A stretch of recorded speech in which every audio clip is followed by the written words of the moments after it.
All of you fellow type 1s out there, today I'm going to ask you if you know about these situations where you will need more insulin. That's what we're going to talk about today. So be sure to watch to the end of today's video so you learn everything that I'm teaching today. Maybe you're just finding me. If so, welcome. I started doing Facebook Lives back in March, so maybe you've been following me this whole time. I've had type 1 for 40 years, and I work with type 1s all over the world. I have for 10 years. And I wanted to come on live because when this whole COVID world began, I just was really moved about how stressful it was for all of us with type 1 to be hearing, we have this high risk. And so I've just been sharing education, inspiration, motivation since March on Facebook. And so today I come live now right around 3 o'clock Pacific, 6 o'clock Eastern. Sorry for all of you around the world. Hopefully you can make the time zone adjustment. I know I have a lot of followers in Europe and Australia. And I actually have had some people in Asia lately too, in South America, which is cool. But I come on Mondays and Wednesdays at this time. So I I was just moved to really help us with type 1. I feel like most of us have never gotten the full toolbox of tools that we need to really be able to master our blood sugar levels. And I've had type 1 for 40 years, so I walk in your shoes every day. And the majority of people I talk to tell me that they just don't feel like they ever were taught what they needed to know, right? We're given like this much information, and then it doesn't work that great to get good blood sugar levels because you don't need this much information. You need this much information. So that's why I've made all my courses and do all these videos for you guys. So my passion is to help as many type 1s around the world as I can. And today I want to talk about scenarios when we need more insulin.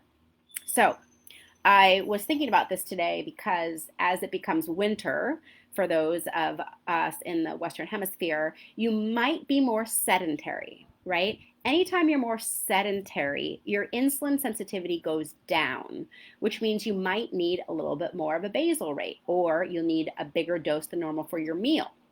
But that's only one of many what I call incident scenarios for temporary basal increases, okay? This can also be the case if you're getting sick, if your body's trying to fight off anything. When we get sick, we have more insulin resistance in our body, so we need more background insulin. Another scenario, which is after you eat a really high-fat meal. High-fat meal causes temporary insulin resistance. It can for 6, 10, 12 hours. So it might not be high carb, but as I teach in my Why Carb Counting Doesn't Work course, if we eat a lot of high fat, we're going to need more insulin over the next several hours after the meal. So that's another instance where we need a temporary higher amount of insulin. And steroid shots. If you ever get a steroid shot, you'll be high for days unless you don't raise your insulin. And also women on their cycle. A lot of women have temporary insulin resistance a few days before day 1 of their cycle.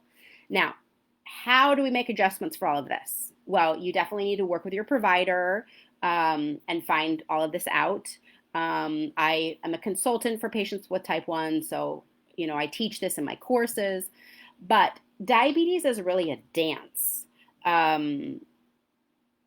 It's not precise. We kind of have to get really good data with ourselves and get to learn what our body does and give ourselves the best, educated guess that we can for all these changes. When I work with people with type 1, I can give you guys ranges of like, well, do you need a 10% increase? Do you need a 50% increase? You kind of have to get to know your body to know what the increase or decrease is. But I do love to just educate you guys on just keeping your brain active, thinking about, okay, certain scenarios, I'm going to need more insulin. If I'm sedentary, if I'm getting sick, if I'm a female and on my cycle, if I've had a steroid shot, if I've had a high-fat meal, all of these things, we're going to temporarily need more insulin, okay? I'm going to pull up my handout. I have a whole temporary basal handout that I go over temp basal. Where's my temp basal handout? Um, and then there are instances where we need temporary less insulin. And that is like if you lose weight, if you're super active, right? Alcohol actually can cause, well, alcohol is challenging because it can raise you and decrease you. That's a whole nother story. Let's see, I've covered everything in my handout. So yeah, so I just wanted to let you guys know that there's a lot of scenarios we need to think about when it comes to understanding our background insulin. Number one, I want you to know how to test it to see if your background insulin on a daily basis is even correct. Make sure you know how to do that.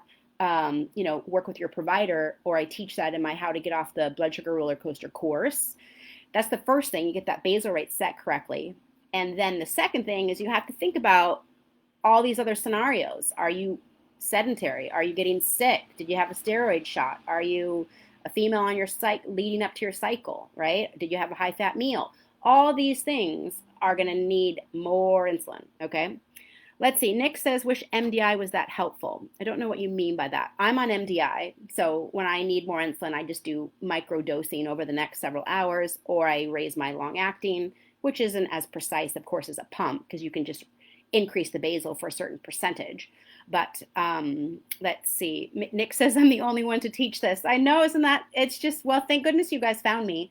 But that's why I'm teaching it, because I know how deeply we all need it. So everybody that comes to me says they've never learned this. So Wendy says, this may not exactly fit in, but you were talking about fat. So you could tell me what you feel is the best snack at bedtime. That's kind of a hard question to answer because I don't know why you feel like you need a snack at bedtime. If you feel like you need a snack at bedtime, I would say you should check your basals. Or your long acting. I use those words interchangeably, basal or long acting, even though I know one refers to pump and one refers to shot. So my goal is that you understand how to dose your insulin so properly that you only have to eat when you're hungry, right? If you know how to dose your insulin properly, you shouldn't have to have all these snacks to avoid lows. If you're having to have all these snacks to avoid lows, you have too much insulin in your body, okay? So I know it's, I don't know how many years you've had type 1, but, I certainly grew up being told I had to have snacks all the time. But that's because we were so terrified of when my NPH or regular was going to hit, and then we didn't know when I was going to go low, and everybody was scared of going low, and just in this state of confusion and unknown about your lows. But if you know how to properly dose your insulin now, you shouldn't have to worry about when you're going to go low. Lori, that's a really good question. Lori asks, is microdosing the same thing as insulin stacking? Okay, well, microdosing is something that's necessary when we eat these meals that are very extended, like high protein, high fat meals. One shot doesn't work well to cover a meal that digests slowly, right? Because the one shot goes like this, but the meal digests like this. So stacking is taking too much insulin back to back and then going low. So a poorly timed microdose, yes, you can say that's insulin stacking. So insulin stacking is the negative of doing too much insulin all at once. But microdosing, I like to think of as a positive term when done correctly. So it's a fine line, and that's why these little Facebook Lives aren't enough for you to fully grasp how to do all this. But it's for you to either reach out to my courses or to your provider or for any help to your healthcare team to learn how to do this properly. But yeah, you don't want to insulin stack, right? Insulin stack is a little bit of insulin, too much insulin, too much insulin, too much insulin, and then you crash. But a properly microdosed meal is just the right amount of little bit of insulin over time that avoids a high or a low, right? Too much microdosing, too much micro shots will make you go low, sure. So it's a fine line.